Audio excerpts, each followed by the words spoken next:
नमस्कार दोस्तों, स्वागत है आपका टीवी 24 नेटवर्क में और मैं हूं अजय सिन्हा।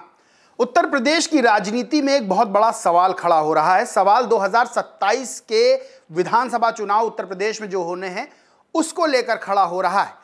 सवाल यह है कि क्या कांग्रेस और समाजवादी पार्टी का गठबंधन होगा, क्योंकि 2024 का अगर लोकसभा चुनाव देखें तो समाजवादी पार्टी और कांग्रेस ने साथ मिलकर ऐसा चुनाव लड़ा कि बीजेपी का जो विजय रथ था वो उत्तर प्रदेश में रुक सा गया था। यानी कि 37 सीटें समाजवादी पार्टी के खाते में गई थी और 6 सीटें कांग्रेस के खाते में गई थी, उस कांग्रेस के खाते में जिसे उत्तर प्रदेश में लगभग खत्म माना जा रहा था।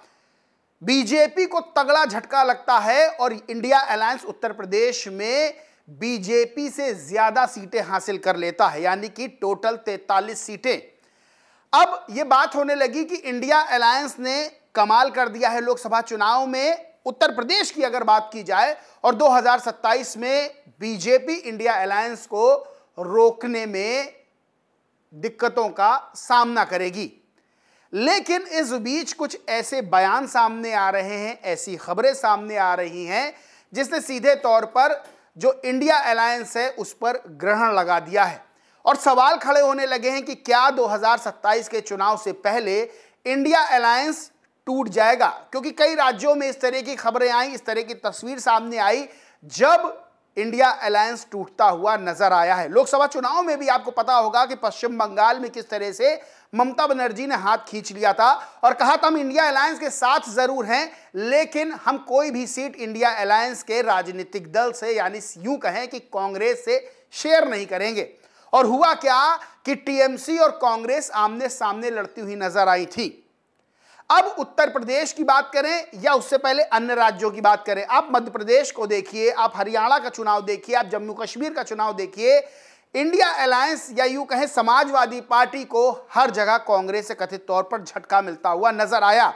और अखिलेश यादव इस बात में भी नाराज हुए कि जब हरियाणा में सीट मांग रहे थे तब हरियाणा में कांग्रेस के नेता यह बयान देते हैं कि समाजवादी पार्टी का कोई जनाधार हरियाणा में नहीं है।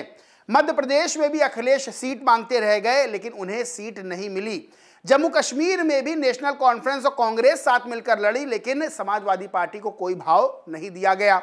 महाराष्ट्र में भी जो समाजवादी पार्टी के प्रदेश अध्यक्ष अबू आजमी, वो नाराज होते हुए नजर आए, अखिलेश नाराज होते हुए नजर आए, क्योंकि जब वहां गठबंधन की इंडिया अलायंस की बैठक हो रही थी तब वहां पर समाजवादी पार्टी को कोई तवज्जो नहीं दी जा रही थी। लेकिन उत्तर प्रदेश की राजनीति की बात अलग है। यहां समाजवादी पार्टी का दबदबा माना जाता है। यहां समाजवादी पार्टी वो राजनीतिक दल है जो बीजेपी को रोकने में सक्षम है। वो राजनीतिक दल है जिससे बीजेपी को खतरा महसूस होता है। वो राजनीतिक दल है जो सरकार बनाने की क्षमता रखता है। और अखिलेश यादव की बात करें, जो कि उत्तर प्रदेश के पूर्व मुख्यमंत्री हैं, समाजवादी पार्टी के राष्ट्रीय अध्यक्ष हैं, सर्वे सर्वा हैं, वो उत्तर प्रदेश में एक बड़ा कद, यानी कि ऐसा कद जिसे माना जाता है कि वो कभी भी मुख्यमंत्री चुनाव में बन सकते हैं। अब समाजवादी पार्टी उत्तर प्रदेश में अपनी ताकत दिखाएगी, लेकिन कांग्रेस की तरफ से जो बयान सामने आ रहे हैं, या यूं कहें कि इमरान मसूद जो कि कांग्रेस के सांसद हैं, उनके जो बयान सामने आ रहे हैं और जो समाजवादी पार्टी के नेताओं के पलटवार सामने आ रहे हैं। पहले कुछ दिन की बात करें तो इमरान मसूद और आशू मलिक जो कि समाजवादी पार्टी के विधायक हैं, उन दोनों के बीच जो बयानबाजियां हुई उससे ये लग रहा है कि क्या इंडिया अलायंस में सब कुछ ठीक नहीं चल रहा है। इमरान मसूद का फिर ताजा बयान सामने आता है और वो कहते हैं कि 80-17 के फॉर्मूले पे बात चलेगी नहीं आगे। 80-17 का फॉर्मूला क्या है कि समाजवादी पार्टी कांग्रेस को बराबर सीटें तो देगी नहीं, अगर गठबंधन होता है कम सीटें देगी, और समाजवादी पार्टी के मुकाबले अगर रेशियो देखा जाए तो कांग्रेस का बेहद कम सीटों पर चुनाव लड़ना यह तय किया जाएगा। लेकिन क्या कांग्रेस इसके लिए तैयार है? क्या इमरान मसूद इसके लिए तैयार है? क्योंकि इमरान मसूद ने साफ कहा कि 80-17 का फॉर्मूला नहीं चलेगा। फिर इमरान मसूद ने एक बहुत बड़ा सवाल खड़ा किया है अखिलेश यादव की सोच पर। अखिलेश यादव की सोच है पीडीए की। पीडीए की बात करते हैं, पिछड़ा दलित अल्पसंख्यक के नारे पे अखिलेश यादव आगे बढ़ते हैं और कह रहे हैं कि 90-10 से हम बीजेपी से लड़ेंगे, यानी कि 90 पीडीए और 10% जो पीडीए के बाहर है, जो बीजेपी के साथ अखिलेश बताने की कोशिश कर रहे हैं। लेकिन इमरान मसूद ने कह दिया 80-17 का फॉर्मूला नहीं चलेगा। अब 80-17 का फॉर्मूला सीटों के बंटवारे को लेकर है, सीटों के रेशियो को लेकर है। लोकसभा में भी कांग्रेस को समाजवादी पार्टी ने उत्तर प्रदेश में कम सीटें दी। जब उपचुनाव की बारी आई उत्तर प्रदेश में 10 सीटों पर, तब कांग्रेस 4-5 सीटें मांग रही थी, लेकिन समाजवादी पार्टी ने नहीं दी, कोई इंटरटेन नहीं किया कांग्रेस को, और कांग्रेस ने कहा ठीक है हम उपचुनाव नहीं लड़ेंगे। अब 2027 की बात है, तो 2027 के चुनाव को लेकर कांग्रेस ज्यादा से ज्यादा सीटें समाजवादी पार्टी से चाहेगी, लेकिन समाजवादी पार्टी क्या कांग्रेस को एंटरटेन करेगी? क्योंकि इमरान मसूद कह रहे हैं कि 80-17 का फॉर्मूला नहीं चलेगा, और जो पीडीए की बात अखिलेश करते हैं उस पीडीए में मुस्लिम है कहां, यानी कि एम कहां है।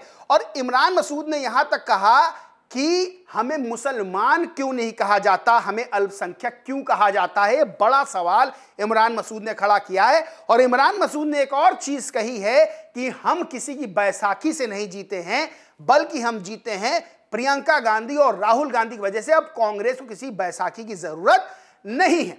यह एक बड़ा सवाल 2027 को लेकर खड़ा होता है कि क्या कांग्रेस अपना अलग रास्ता बना रही है, क्योंकि उत्तर प्रदेश वो राज्य है जहां अखिलेश यादव या समाजवादी पार्टी कांग्रेस के दबाव में नहीं आएगी। जिस तरह से मध्य प्रदेश, हरियाणा, जम्मू कश्मीर, महाराष्ट्र में समाजवादी पार्टी को अनदेखा किया गया, दरकिनार किया गया इंडिया अलायंस में, उत्तर प्रदेश में स्थितियां बिल्कुल बदल जाती हैं।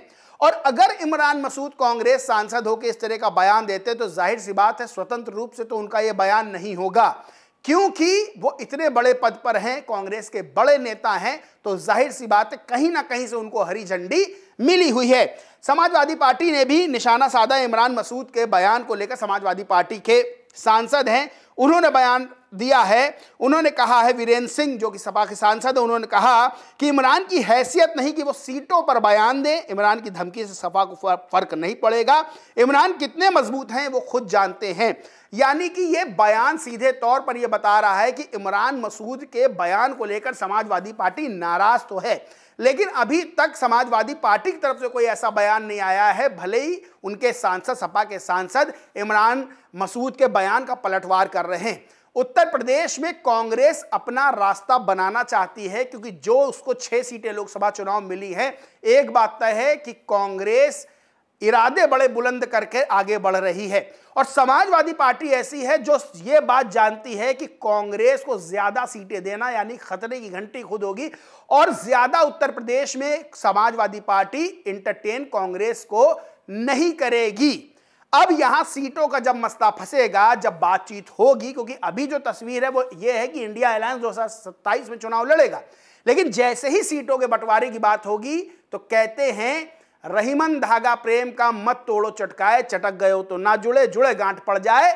यानी कि जो मध्य प्रदेश, महाराष्ट्र, हरियाणा, जम्मू कश्मीर में गांठ पड़ी थी, जो धागा टूट के गांठ पड़ी थी, वो सीधे तौर पर उत्तर प्रदेश में नजर आएगी।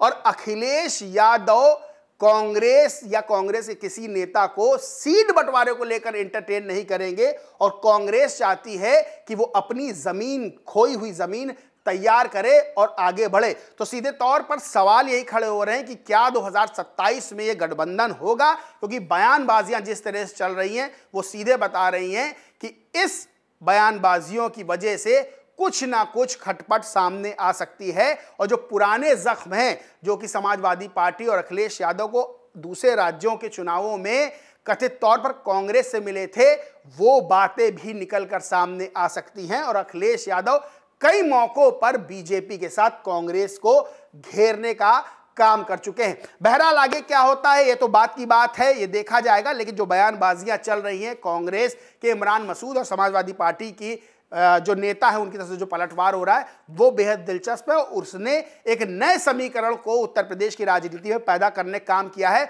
और इस वक्त जो राजनीति की समझ रखते हैं, वो राजनीति को जानने वाले लोग तमाम तरह के कयास लगा रहे हैं। उन्हीं में से एक कयास ये भी है कि उत्तर प्रदेश में गठबंधन की और अकेले चुनाव लड़ने की नई तस्वीरों में रंग भरने की तैयारियां शुरू हो गई हैं। बहरहाल दोस्तों, इस पूरे मामले पर आप क्या सोचते हैं, क्या मानते हैं, कमेंट करके जरूर बताएं। वीडियो अच्छा लगा हो तो लाइक करें, शेयर करें, और चैनल को सब्सक्राइब नहीं किया तो सब्सक्राइब करके बेल आइकन जरूर दबा लें। धन्यवाद।